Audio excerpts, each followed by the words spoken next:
Hello everyone. Today we will study about the Darwin theory. It is one of the interesting theory और अभी तक जो है ये थ्योरी कोई रिजेक्ट नहीं कर सका। इस थ्योरी के बारे में पढ़ते हैं कि ये क्या है। सबसे पहले हम इंट्रोडक्शन देख लेते हैं कि थ्योरी जो है ये प्रेजेंट करने वाले कौन थे। It was Charles Darwin who was born in 1809 and died in 1882. He was a naturalist and the pioneer of evolutionary idea. Naturalist होने के साथ साथ ये इनिशियली उन लोगों में शामिल थे जिन्होंने एवोल्यूशन का आइडिया दिया था। और evolution as you know that is a gradual change in the species over a period of time. इन्होंने जो अपनी थ्योरी दी थी उसको कहते हैं origin of species by natural selection. ये उन्होंने अपनी एक बुक में प्रेजेंट की थी जिसको हम ओरिजिन ऑफ स्पीशीज़ के नाम से जानते हैं। इनका जितना भी रिसर्च वर्क था या इनकी जो रिसर्च थी वो एक्चुअली शिप बीगल के रिज़ल्ट में सामने आई थी। शिप बीगल क्या है तो शिप बीगल को हम HMS बीगल का नाम ही देते हैं। HMS stands for her majesty ship. As you know कि ब्रिटिश में रॉयल सिस्टम होता है, तो वहाँ की जो क्वीन थी उन्होंने एक शिप चलाई थी समंदर के रास्ते, और उसका पर्पज़ ये था कि उसने ब्रिटिश आर्मी के लिए नेविगेशन मैप्स वगैरह बनाने थे। तो उसी में डार्विन को भी मौका दिया गया एज ए नेचुरलिस्ट कि आप इस शिप में सवार हो जाएं, और ज़ाहिर है ये 5 साल जो है वो समुंदर के ज़रिए सफ़र करेगी पूरी दुनिया का, तो आप साथ साथ नेचर को भी स्टडी कर लेना। At the start, when Darwin started his voyage, he was believe on the theory of special creation or theory of fixity of the species. According to this theory, God made every organism individually. God ने हर एक को अलग अलग बनाया, इनमें कोई evolution जो है वो नहीं हुई। During his voyage, he was busy in collection of samples, like he collected thousands of animals and plants, and a number of animals which he found during his voyage impressed him. ख़ास तौर पर जो giant टार्टाइजेस थे और finches थी, तो इसकी उन्होंने बहुत सारी वैरायटीज़ देखी और उनमें बहुत चेंजेस देखी, बहुत सारी अडाप्टेशंस देखी। तो ये चीज़ें जो थी वो बड़ी सरप्राइज़ करने वाली थी डार्विन के लिए। डार्विन ने क्या देखा? डार्विन ने गैलापागोस आइसलैंड्स पे जो टार्टाइजेस थे उनकी different size, shape, form, structures देखी। तो ये उसके लिए बड़ी सरप्राइजिंग चीज़ थी। इसी के साथ साथ उन्होंने फिंचेस को ऑब्ज़र्व किया गैलापागोस आइसलैंड में, कि जो फिंचेस हैं उनकी मॉर्फोलॉजी में भी बड़ा चेंज है।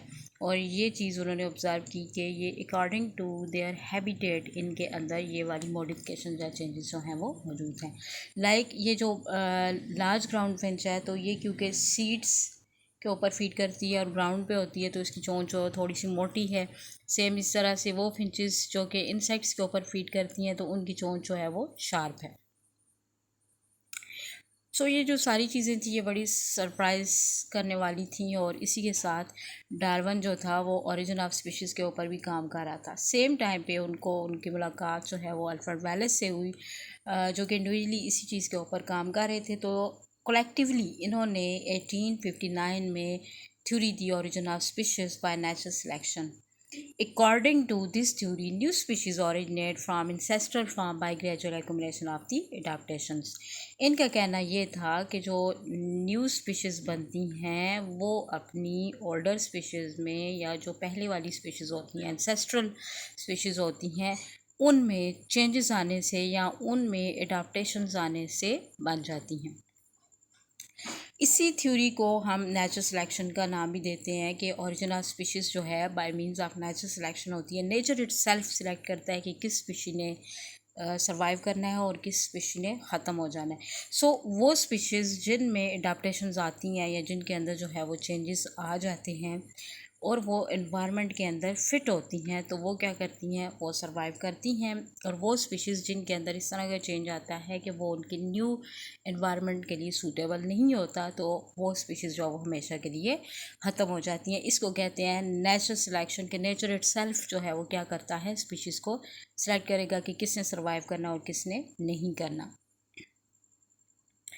इस थ्योरी के कुछ पॉइंट्स थे, कुछ फीचर्स थे, जिनमें से पहला ये था ओवर प्रोडक्शन का। According to this theory, organisms produce a large number of offsprings, but as there are resources are limited like space, food, water, nutrients, so less number of offsprings can survive due to competition. इतने सारे organism जब पैदा होते हैं तो उनमें क्या होता है, कंपटीशन होता है स्पेस के लिए, वाटर के लिए, फूड के लिए, न्यूट्रिएंट्स से जो भी चीज़ें हैं, रिसोर्सेज आ जाते हैं उनके लिए। तो उस कंपटीशन के रिजल्ट में क्या होता है कि कुछ ही ऑर्गेनिज्म सर्वाइव कर पाते हैं। इसको हम कहते हैं स्ट्रगल फॉर एग्जिस्टेंस के जो स्पीशीज़ है वो अपने एग्जिस्टेंस के लिए क्या करती हैं, स्ट्रगल करती हैं।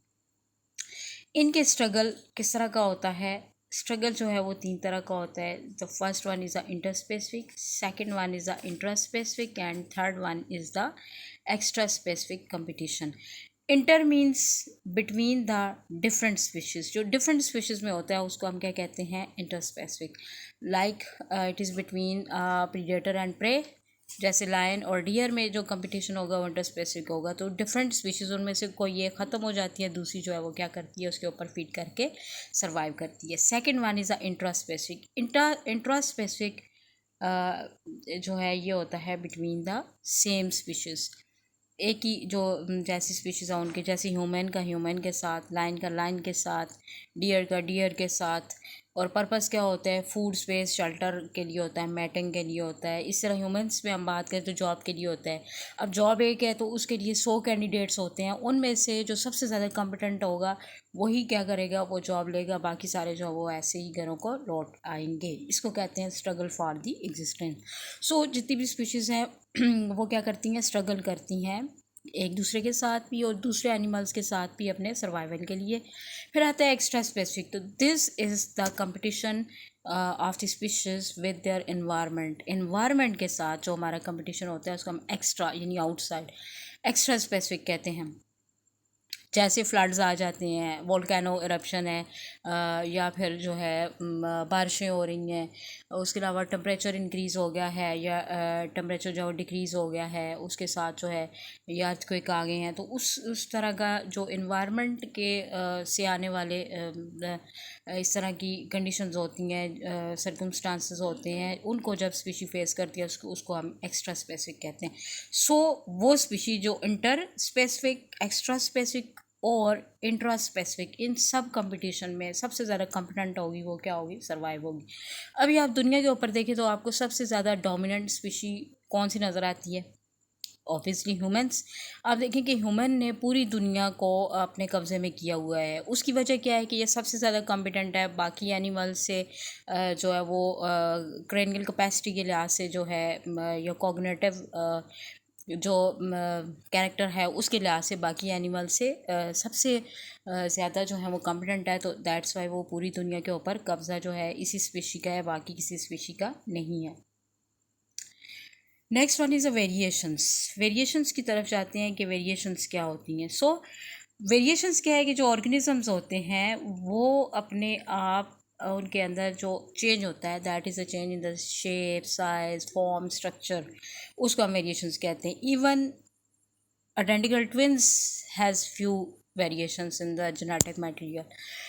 ये वेरिएशंस 2 तरह की होती हैं। The first one are the useful variations and second one are the harmful variations. So कुछ हार्मफुल वेरिएशंस होंगी और कुछ यूज़फुल होंगी। वो ऑर्गेनिज्म जिनके अंदर चेंजेस या वेरिएशंस जो हैं वो यूज़फुल होंगी, वो क्या करेंगे, वो सर्वाइव करेंगे और इसी के साथ साथ ये अपनी यूज़फुल जो इनके कैरेक्टर होंगे उनको वो अपनी नेक्स्ट जनरेशन में भी ट्रांसफ़र करेंगे। फॉर एग्ज़ाम्पल हम हीट रेजिस्टेंस की बात करते हैं तो लाइक बीटल्स हैं, वो केमिकल रेजिस्टेंट हो गए हैं। कोई केमिकल उनके किल करने के लिए यूज़ किया जा रहा था, तो कुछ टाइम के बाद क्या हो गया कि बीटल्स जो है उसके अगेंस्ट रेजिस्टेंस हो गई। अब ये जो उनकी प्रॉपर्टी थी उन्होंने नेक्स्ट जनरेशन को भी ट्रांसफ़र करना शुरू कर दी। तो उससे क्या हो गया कि वो कैरेक्टर जो है वो परमानेंट पार्ट बन गया नए आने वाले जो डिसेंडेंट्स हैं उनके लिए।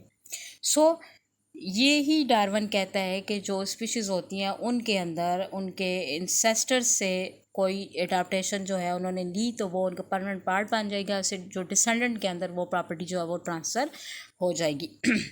उसी के साथ हार्मफुल वेरिएशंस की बात करते हैं तो कुछ वेरिएशंस ऐसी हैं जो हार्मफुल होती हैं, तो वो ऑर्गेनिज्म जिनके अंदर हार्मफुल वेरिएशंस होंगी वो हमेशा के लिए ख़त्म हो जाते हैं।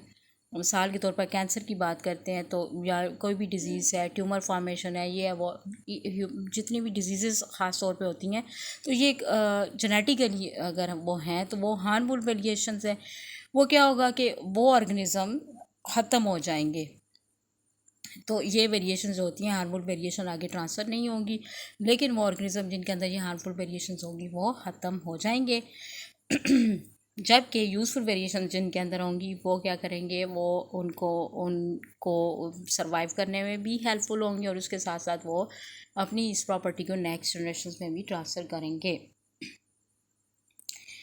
इस चीज़ को हम कहते हैं नेचुरल सिलेक्शन के। नेचर जो है वो इटसेल्फ जो फिट बंदे होते हैं या उनको क्या करता है, उनको सेलेक्ट करता है कि वही इन्वायरमेंट में रहें। दैट्स व्हाई कहते हैं नेचुरल सिलेक्शन को हम ये भी कहते हैं कि सर्वाइवल ऑफ द फिटेस्ट। जो सबसे फिट होगा इन्वायरमेंट में वही सर्वाइव करेगा, जो फिट नहीं होगा वो इन्वायरमेंट उसको रिमूव कर देगा। इसको कहते हैं नेचुरल सिलेक्शन। अब जिन स्पीशीज़ के अंदर वेरिएशंस आई तो वो जाती हैं toward the speciation. Speciation is the formation of new species. So एक स्पीशीज़ के अंदर, एक स्पीशी के अंदर over a period of time इतना ज़्यादा चेंज आया, इतनी ज़्यादा अडाप्टेशन आई अकॉर्डिंग टू देयर एनवायरनमेंट, उन्होंने अपने आप को इतना फिट कर लिया कि वो अपने इंसेस्ट्रल से बिल्कुल चेंज हो गए। सो उसको हम कहते हैं कि that is the origin of the new species के जो न्यू स्पीशीज़ हैं वो अराइज हो गई हैं। ये इसको हम स्पेसिएशन कहते हैं। ये भी एक फ़ीचर आ जाता है डार्विन का।